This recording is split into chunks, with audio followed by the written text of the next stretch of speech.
Salut YouTube, j'espère que tu vas bien de l'autre côté de ton écran. Alors il y a quelques jours, j'ai reçu un colis de la part de Sigma France qui m'a envoyé en fait leur dernier objectif pour monture APS-C et micro 4 tiers, le 56 mm 1.4 DC-DN Contemporary. Ouais, on pouvait pas faire plus simple. Alors je voulais déjà commencer à remercier Sigma et en particulier Renaud qui se reconnaîtra de l'autre côté de la vidéo. En fait, c'est le dernier objectif portrait de Sigma et il vient compléter la gamme Contemporary. Je suis très content, je vais pouvoir le tester, faire des tests photos et des tests vidéo et puis pouvoir te donner aussi mon avis. Et je suis aussi très content parce qu'il vient compléter les deux objectifs que je possède déjà, à savoir le 16 mm 1.4 et le 30 mm 1.4. Et en fait, ça m'a donné une idée, l'idée de te parler des focales et de tout ce qui tourne autour de ce sujet-là, comprendre les avantages et les inconvénients d'utiliser telle ou telle focale. Et puis surtout, à la fin, j'espère que tu arriveras à anticiper et à savoir quelle focale utiliser en fonction de la situation dans laquelle tu te trouves. Voilà, je t'explique tout ça juste après le générique. C'est parti.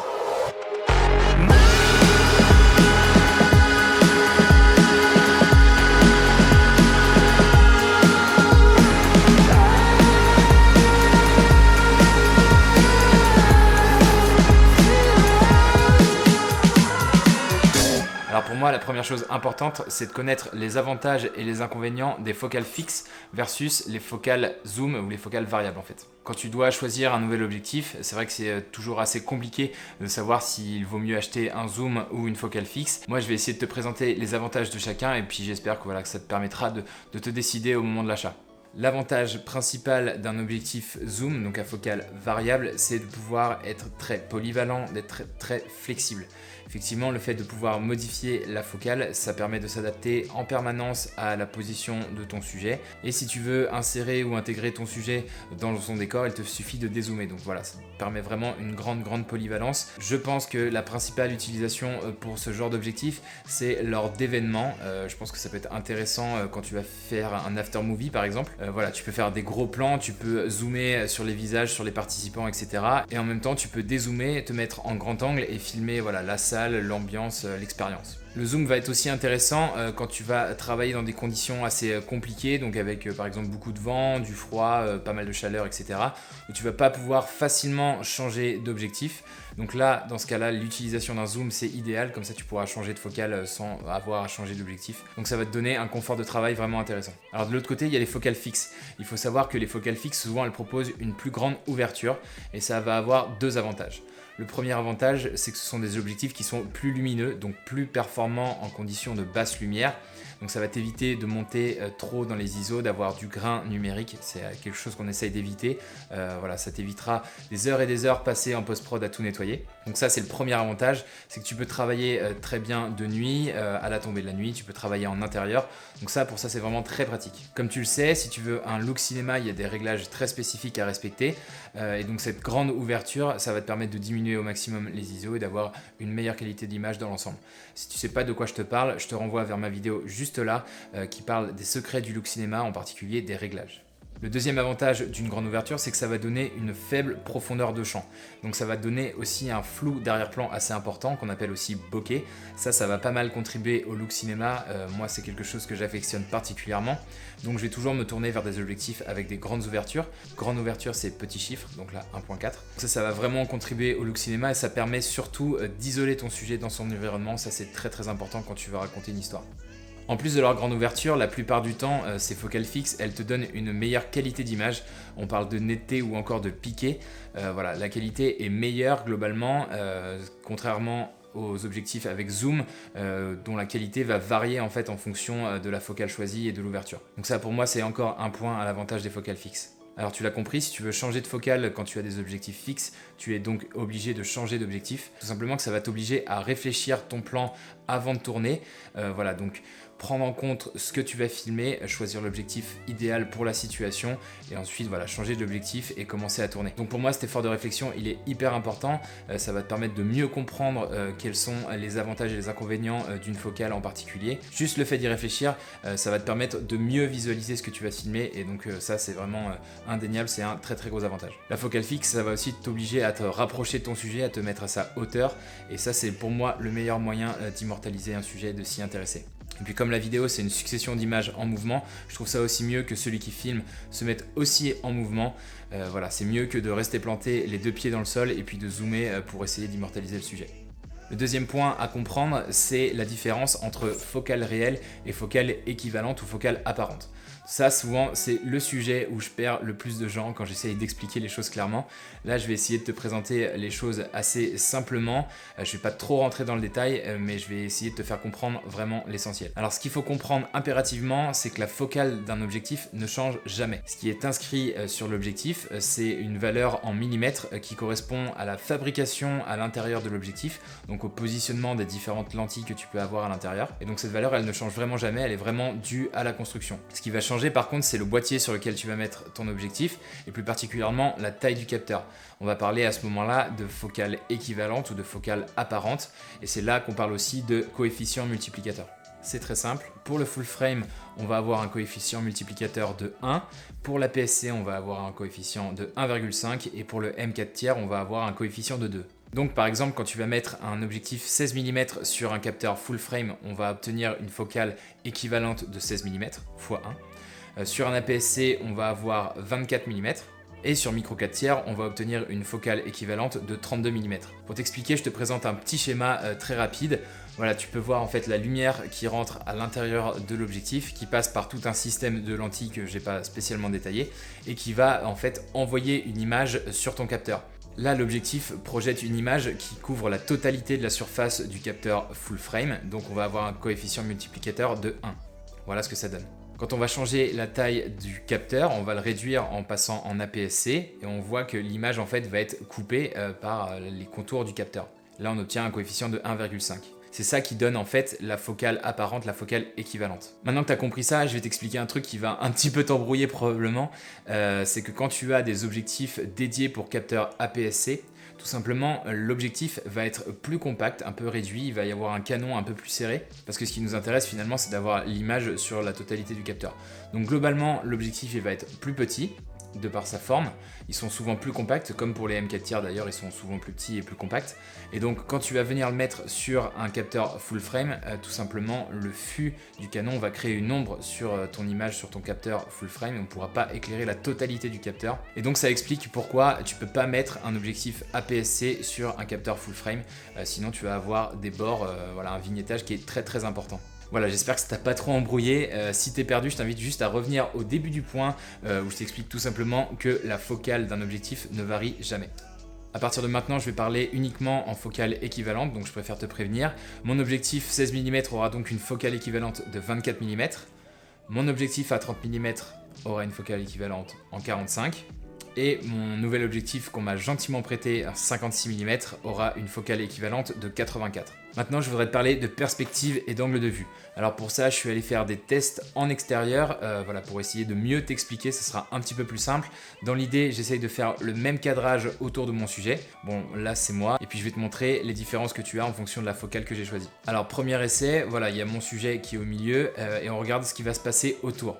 Évidemment, pour faire ce genre de prise, je suis au fur et à mesure obligé de reculer en fonction de ma focale pour avoir toujours la même taille du sujet. Je te présente les trois résultats à 24 mm, à 45 mm et à 84 mm. Comme tu peux le voir, le décor est quand même pas mal modifié. Ce qui est le plus choquant, ce sont les lignes directrices, les lignes qui sont dessinées par les bâtiments, par la rue. Note qu'elles sont de plus en plus droites, plus la focale est importante et plus les lignes sont droites. Et il y a un autre effet qui est assez impressionnant, c'est le fond qui se rapproche.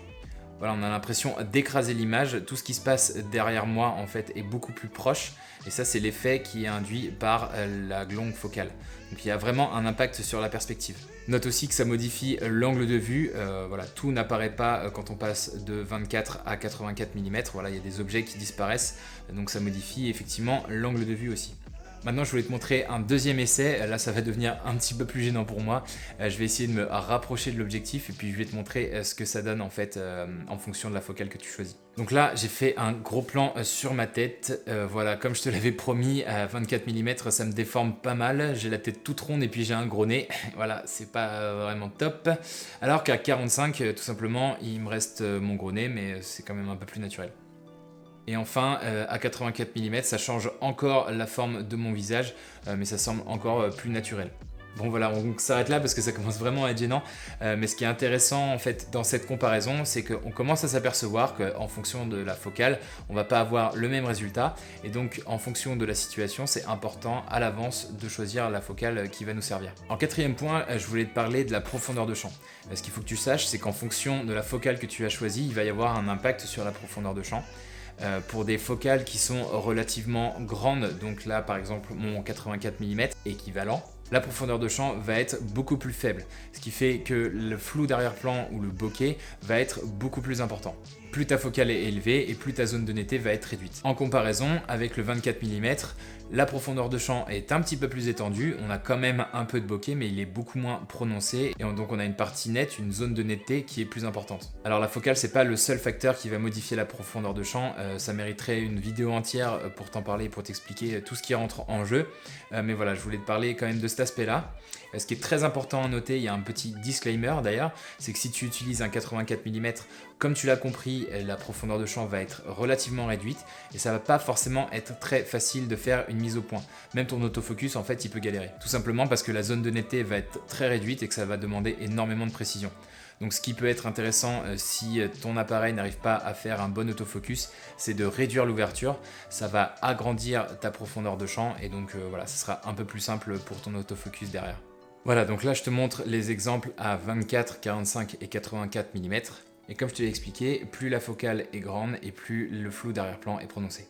Maintenant que tu as bien compris tout ce que je t'ai expliqué, ça devrait être beaucoup plus simple de choisir la bonne focale pour la bonne situation. Alors selon moi, ce qui pouvait être intéressant, c'était de te parler des différents types de plans et de te dire quelle est la focale à utiliser en fonction. Donc c'est parti, pour commencer, je vais te parler du fameux B-roll. Le B-roll, ce sont des plans souvent relativement serrés, des plans d'illustration qui vont avoir un look assez prononcé, assez cinéma. Et donc pour faire ce genre de plan, il va te falloir soit une focale standard, donc autour de 45 ou 50 mm, soit une focale type téléobjectif, donc le 84 mm par exemple. Le gros avantage de ces deux focales, c'est que tu vas avoir beaucoup de bokeh, plus de bokeh qu'avec un grand angle. Et donc quand tu vas faire des plans serrés, ça va te permettre de ne pas déformer ton personnage, de ne pas déformer ton sujet, et voilà, d'éviter les changements de perspective.